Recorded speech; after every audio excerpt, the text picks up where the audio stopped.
Robert F. Kennedy Jr. take the oath of office and officially become our Secretary of Health and Human Services. Just as I promised last year, Bobby is going to lead a great national mission to make America healthy again, and he's going to do it. I think he's going to do things that will really make us very proud of this day.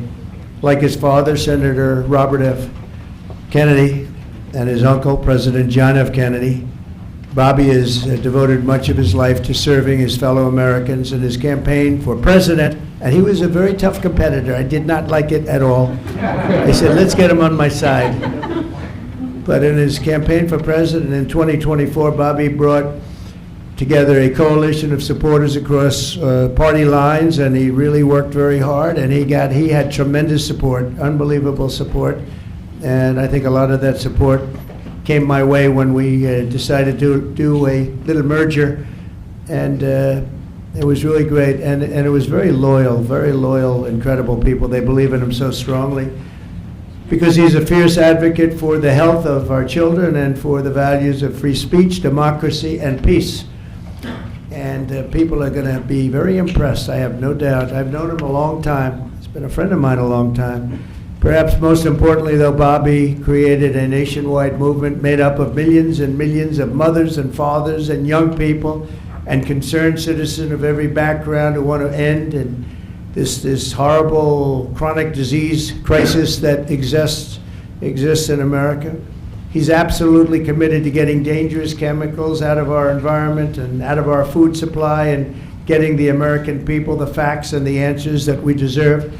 After years in which our public health system has squandered the trust of our citizens, and they really have. They don't trust us. They don't trust anybody, frankly. They've gone through hell. There's no better person to lead our campaign of historic reforms and restore faith in American health care. And Bobby's going to do it. The United States spends more money in health than any other country on earth, but we're growing sicker every year. We're not as healthy as countries that spend just a fraction of what we spend, so there's something wrong. He's going to figure it out. In recent decades, we've seen staggering increases in cancer rates across all age demographics, including more than 40% increase in childhood cancer since 1975. Who can believe that? And an explosion in other chronic childhood illnesses. Not long ago, 1 in 10,000 people, children, had autism. Now it's 1 in 36. Think of that. 1 in 10,000. 1 in 10,000. Now it's 1 in 36. Who can believe that? There's something wrong. There's something wrong. And I think it's something that can be found out. In 2022, more than 40% of children had at least one chronic health condition, and today nearly 80% of young adults do not qualify for military service, in large part for health reasons. Think of that, 80%. Something is wrong, and that's why immediately after Bobby is sworn in, I will be signing an executive order establishing the President's Commission to make America healthy again. We have some great people on that commission.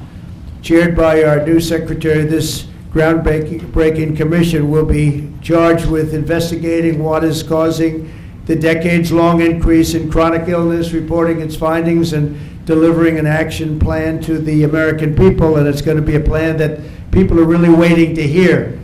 Bobby, I want to thank you. You've gone through a lot. It's taken great courage. You've been amazing, actually. I'd call him and say, you're going to be okay. And he said, I know, I really do. He's really been supported amazingly by Cheryl and his family. And it was very tough. It was a very nasty group of people that were after him. But he was tougher and he was smarter than they are. And that's why he's here today. There are very few people that could have withstood the assault, but he was able to. So I just want to congratulate you, and we have a very special person here to swear you in, a man that I think has done just, I think he's just an amazing man. As you know, his name happens to be Gorsuch, and he's a member of the Supreme Court in extremely good standing. He's highly respected by everybody, and I didn't know, are you two friends or something, or did this just happen to be? But Justice, this just happened to be the luck of the draw. What happened? I reached out to him. Did you reach out? Well, you reached out to a very good man. So please, if you would, thank you very much.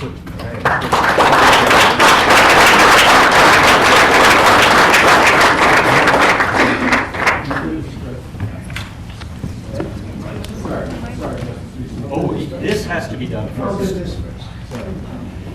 I'm going to make this a good one, right?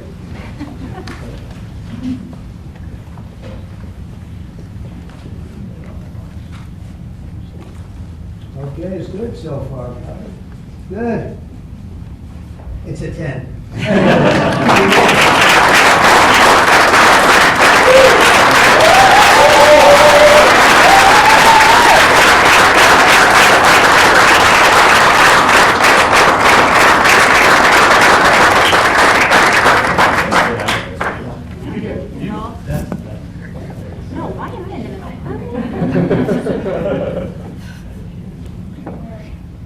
Go in there, get the kids in there. Go in there.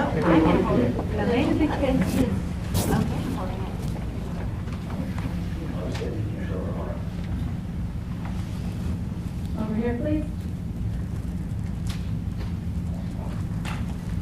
All right.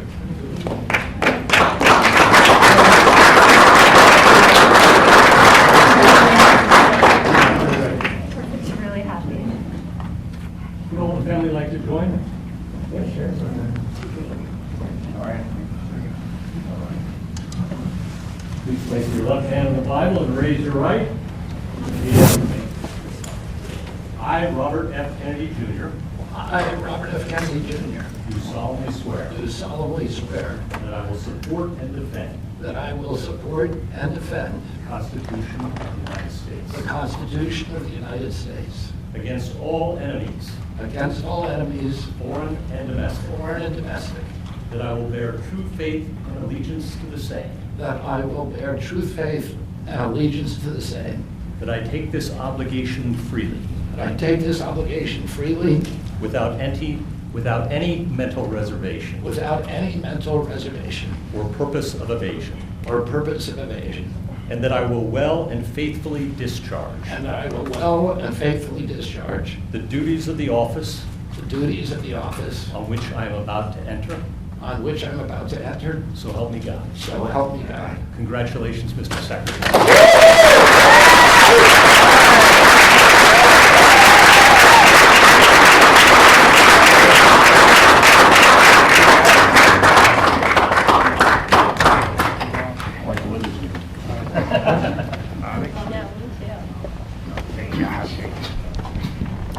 I want to begin by thanking President Trump for giving me this extraordinary opportunity, and I want to introduce my family and thank them for being here. My wife Cheryl, my cousin Anthony Shriver, my daughter Kik, my other daughter Kira, Carolina Shriver, Joey Shriver, Jackson Hines, and Amaryllis Kennedy. All right. And I want to thank all of you for your support and throughout this whole 2.5-year journey. My first time in this Oval Office was in 1961, and I came here to meet, or 1962. I came here and I had a meeting with my uncle, who was president then, where we talked about the environment. He was involved deeply, as we all know, in restoring physical fitness to this country. He challenged at one point during his administration, he challenged Americans to do a 50-mile walk, which I ultimately did, but I remember the day that my father completed his walk. We were staying up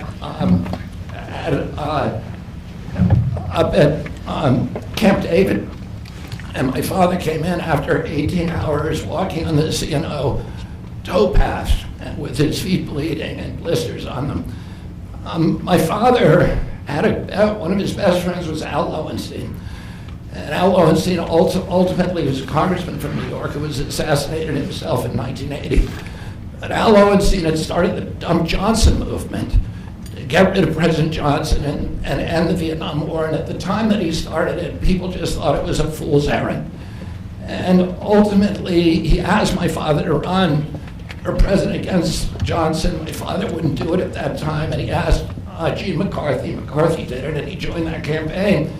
And my father ultimately ran, and Johnson then dropped out. So Al Lowenstein succeeded. And although Al Lowenstein was on the other side now, running against my father with Gene McCarthy, my father wrote him a note, a quote from Emerson, where he said, if a single man plant himself firmly on his own ideal and there abide, the whole wide world will come around to him. For 20 years, I've gotten up every morning on my knees and prayed that God would put me in a position where I can end the childhood chronic disease epidemic in this country. On August 23rd of last year, God sent me President Trump. All right. And he gave me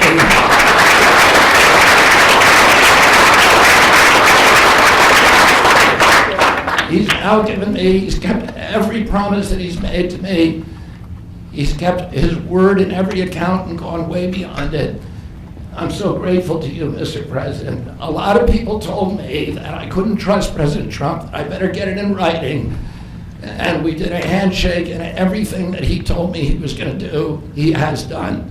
Right. And I'm so grateful to him, and I've told you before, I genuinely believe that you are a pivotal historical figure, and you are going to transform this country at a time when we see all of the indicia of democracy now in tatters in our country.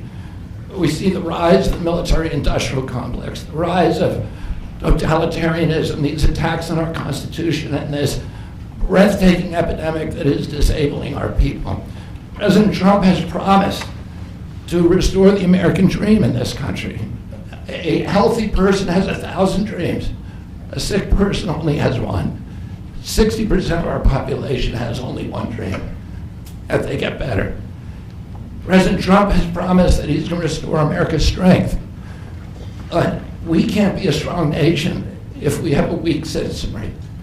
If people are sick, 60% of our people are sick, 77%, as President Trump mentioned, of our children cannot qualify for military service. And we need a man on a white horse now.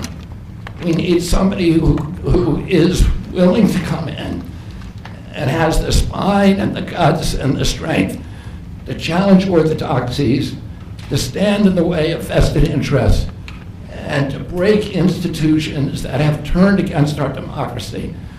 President Trump has shown again and again that he is that hero. And most recently, I greatly appreciate, and I called you the day that you announced the termination of USAID. My uncle started USAID in 1961 for humanitarian purposes, to put our country on the side of the poor. It has been captured by the military-industrial complex. It has become a sinister propagator of totalitarianism and war across the globe. And very few people understand how sinister this agency really is. And President Trump saw that, and he stood up to it with a masterstroke. And we want to do the same thing with the institutions that are stealing the health of our children. We need a revolutionary figure, and you are that figure, and I'm very grateful for you for giving me this opportunity. I want to recognize some of the allies that I've had in this battle for a long time are Senator Rand Paul, Senator Ron Johnson, Senator Roger Marshall, Marjorie Taylor Greene, and Buddy Carter, who've all been champions of the MAHA agenda before I even came along. I'm very grateful for you for standing strong. Thank you very much, President.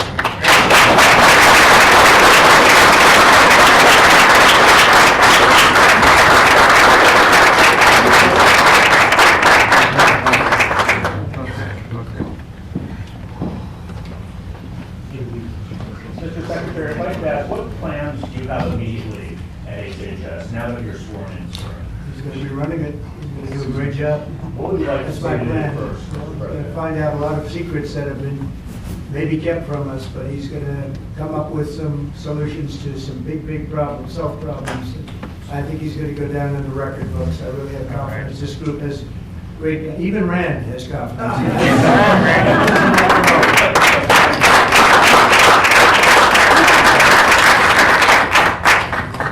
If I could ask you, Mr. Secretary, do you plan to fire anyone immediately, or what are your plans on day one, which I guess is today? Our plans are radical transparency and returning gold standard science, the NIH, the FDA, and CDC, to ending the corruption, ending the corporate capture of those agencies, getting rid of the people on those panels that have conflicts of interest. We can do unadored and unimpeded science rather than the kind of product that is coming out of those agencies today. Mr. Secretary, may I ask, how do you address concerns that some Americans may have about the stance on vaccine? When people actually hear what I think about vaccines, which is common sense, which is vaccines should be tested, they should be safe, everybody should have informed consent, people are reacting because they hear things about me that aren't true. They hear characterizations of things that I've said that are simply not true. When they hear what I have to say actually about vaccines, everybody supports it. Mr. Kennedy, Kara Kashtanova from Lindell TV. What's your message to Democrats in the Senate that fought so hard to keep you from taking this position? And congratulations, by the way. President Trump has promised to be the president for all Americans, and he has said to me that he understands that there's no such thing as Republican children or Democratic children. All of our children need to be protected, and whether you're in a blue state or red state, I'm going to do everything I can to work with you, whether you're Democrat or Republican, to restore child's health in this country. Mr. Secretary. Great job. Great job. Thank you all very much. All right, guys.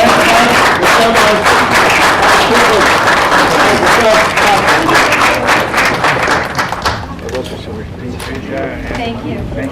Thank you, guys. Let's go quickly, please. Quickly, guys. Come on.